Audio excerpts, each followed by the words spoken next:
Part 4. On the Nose. Facing the Facts. Luang Por showed much compassion for the difficulties of his Western disciples, but he could also tease them when they became self-indulgent.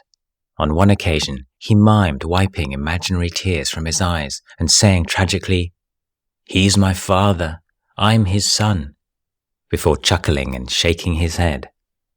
The performance left a deep impression on Venerable Varapanyo, for whom it was an example of the way Luang Por saw through the self-important attitude that Westerners are especially prone to, how it needlessly glorifies and increases suffering. Ajahn Santachito recalled being part of a group of monks helping to bathe Luang Por. As our many hands lathered his limbs and torso, he said to me, "Santachito, did you ever bathe your father in this way?" Though I learnt sometimes the hard way, not to take this kind of question at face value, I followed what seemed to be a safe path and referred to the differences in culture to explain why I never had. Then he said, "That's why the practice is so difficult for you." His simple words hit me very hard. Many of Luang Por's most memorable teachings involved putting monks in positions where they were brought face to face with their defilements and had no choice but to let them go. The reactions to praise and blame were a fertile ground for such instruction. Ajahn Viradhammo spent his first rains retreat at a branch monastery and, while he was there, memorized the Patimokkha. Chanted at speed, the text takes some 45 minutes to recite, and learning it by heart is a formidable undertaking. He returned to Wat Pah Pong at the end of the year with a sense of accomplishment. But being a young monk, he assumed it would be a long time before he would be given the honor of reciting the text alone in the midst of the whole Wat Pah Pong Sangha. He recounts, "Luang Por light-heartedly asked if I would chant the Patimokkha, fully expecting that I didn't know it. I surprised him by saying I would give it a go. With considerable performance anxiety, I chanted the rules in a fairly decent style, and Luang Por heaped praise on me. Getting so much praise from Luang Por was no small thing, and my heart swelled with happiness and pride at the honor and attention I'd been given. A fortnight later, Luang Por commanded me to chant again. This felt a bit strange, because it was not a request, but I thought I'd be able to show off my stuff once again. Nervous as always, I set forth with the introductory chant, but within a few stanzas, Luang Por was tugging at my outer robe and telling the monk beside him that this fellow who's chanting stinks. He said, "Doesn't he wash his robes?" My powers of concentration were limited at the best of times, and this interruption was quite upsetting. I lost my focus, made some errors, regained my focus and started again. For the next hour, Luang Por continued to interrupt my concentration again and again. Each time, I became more confused or angry and had an extremely difficult time finishing the recitation. I can't remember if the other monks were chuckling to themselves, but it was obvious that Luang Por was offering a very direct and difficult teaching. You like praise and success, but when you're blamed and fail, you suffer. Go beyond praise and blame to be free from suffering. A natural perfume. Luang Por soon realized that humor was amongst the most effective tools he had at his disposal for teaching his Western disciples.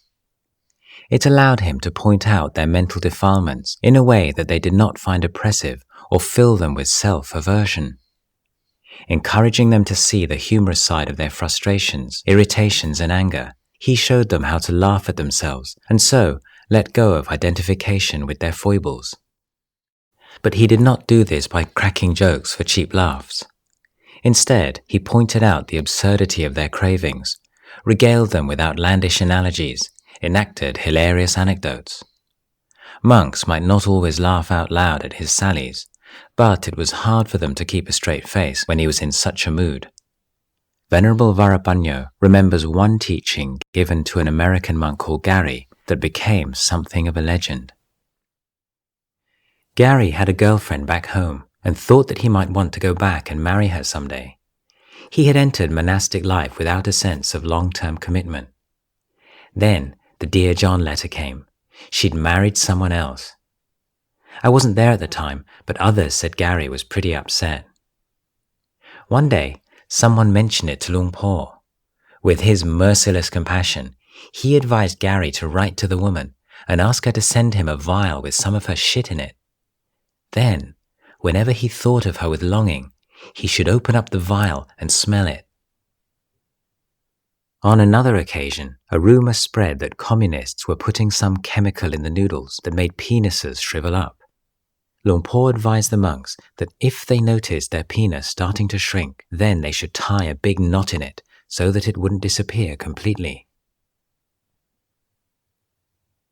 Words. Luang Por shared with many people of his culture a love of language and wordplay. His Dhamma talks were often studded with puns and unorthodox usage. So it was with real delight that he observed the misadventures of his Western disciples in their efforts to learn the tonal Thai language. Gaffes were frequent because although Thai grammar is straightforward, the tones are a minefield. The word lek, for example, produced in a high tone means little, and with a low tone, iron. One day Luang Por told a young Australian monk to go and fetch the monk who lived in the hut with the iron door. When the monk returned many minutes later, unsuccessful in his search, he was confused by a gale of laughter when he told Luang Por that all the kuti doors seemed to be the same size. The more embarrassing mispronunciations would enter monastery folklore. Of these, the most notorious occurred when a monk, advising Luang Por not to visit the West in December, thought he had given the reason that there would be a lot of snow around at that time of year. What he had actually said, and in the crudest of terms, was that it wouldn't be a good idea to go right then, given the seasonal profusion of dog vaginas. When teaching his Western disciples, Luang Por took their varying language skills into account. Apart from the formal translated Dhamma talks that he delivered, he often gave short teachings, couched in very simple phrases to prevent misunderstanding.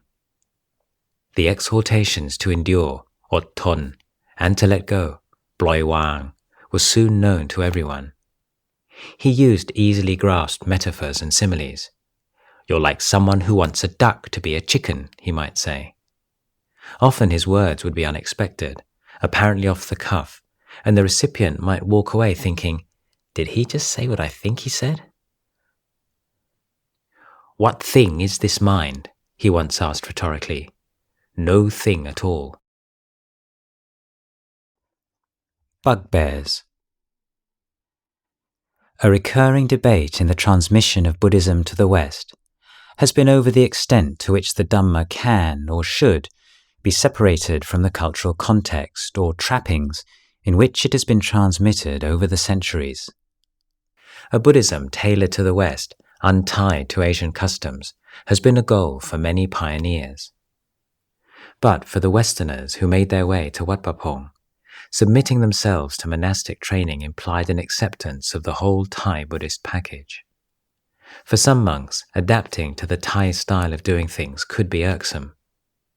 But that's not in the Vinaya, it's just a Thai custom, was a common grouse of monks admonished for a faux pas such as using a head pillow as a sitting cushion. Few of the Thai monks made any distinction between those parts of monastic custom traceable to the Buddha's time and those of more recent and local provenance. A Western monk showing disrespect for any one facet of the training could be seen as looking down on the whole thing. Luang Por exhorted the Western monks to be humble, respectful, and observant in the face of things unfamiliar to them, and to let go of attachments to their old ways. A bugbear for a number of Western monks was having to participate in ceremonies that seemed to owe as much to Brahmanism as to the pure Buddhism they had expected to find in a forest monastery.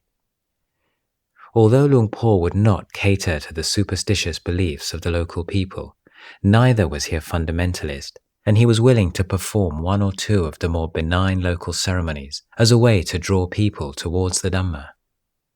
Ajahn Santachito, one of those who arrived at Wat Pah Pong looking for a meditation teacher to instruct him in vipassana, received a rude shock on his first day.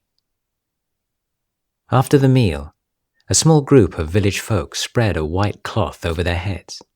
The monks all around me started chanting, and Luang Por began dripping melted candle wax into a bowl of water. After the chanting was over, he sprinkled this holy water over the heads of the now uncovered villagers.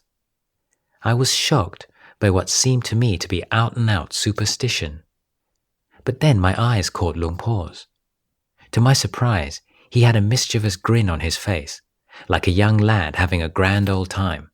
I was completely disarmed. But the real point hit home after the ritual finished and he gave a Dhamma talk, when I noticed how attentively the villagers sat listening. Kickstart.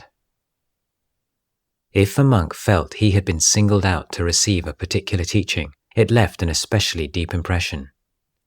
This happened to Ajahn Dhamma during his first rains retreat at Wat Pah Pong.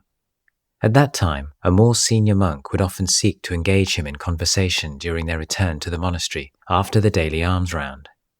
As they walked along, this monk would expound on the faults of various monks and spout what seemed an endless stream of complaints.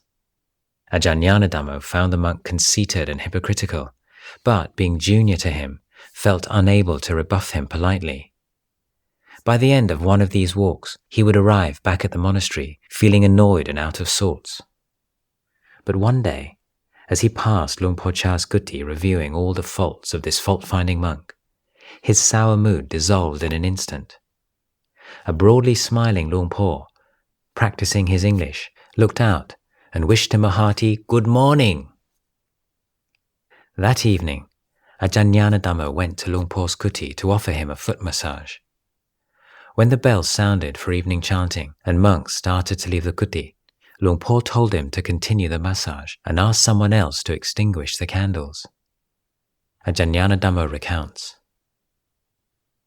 "The moon was coming up, and I was listening to the monks chanting. As I massaged his feet, Luang Por sat there silently in the darkness meditating. It was really inspiring. And then, suddenly, he lifted up his foot and kicked me in the chest. I fell back on the floor. He pointed at me and said, 'There, one person says something that you don't like and you get upset. Somebody else just says, good morning, and you're happy all day. Don't follow your moods. Don't be attached to other people's words.' You can go." Luang Por was habitually reticent on the subject of psychic powers, and there are few occasions in which he was clearly seen to demonstrate them. But one such occasion did occur when a certain Australian monk received a letter from home informing him of his father's death and asking him if he could come back for a visit. This monk's energy and short temper had earned him the nickname amongst the Thai monks of Venerable High Octane, and he was a fiercely intelligent man who considered those who disagreed with his often rather cynical views to be guilty of wishful thinking and unable to face up to the hard truths of life. Although he had great respect for Luang Por, he could be withering about anyone he perceived to be putting their teacher on too high a pedestal. Belief that Luang Por had psychic powers was, to him, a good example of the woolly-mindedness that he found so annoying. When the monk arrived at Luang Por's kuti, letter in hand, in order to ask for guidance, Luang Por was talking to some other monks, and so he sat down to wait. After a while, Luang Por turned to him and said, "What would you do if your mother wrote you a letter and invited you to return home for a visit? Could you handle it?" The monk was completely taken aback. He hadn't mentioned the matter to anyone. He realized that Luang Por was asking if he was confident that he could sustain his practice of the Vinaya outside of the supportive surroundings of the monastery. "I'll try," he replied. Luang Por said, "You can go if you want." The smell in your bag. Venerable Aranyapo was another monk with an overly critical mind. After returning from a branch monastery with a familiar litany of complaints, Luang Por said to him, Aranyapo, you've got dog shit in your shoulder bag. Do you realize that?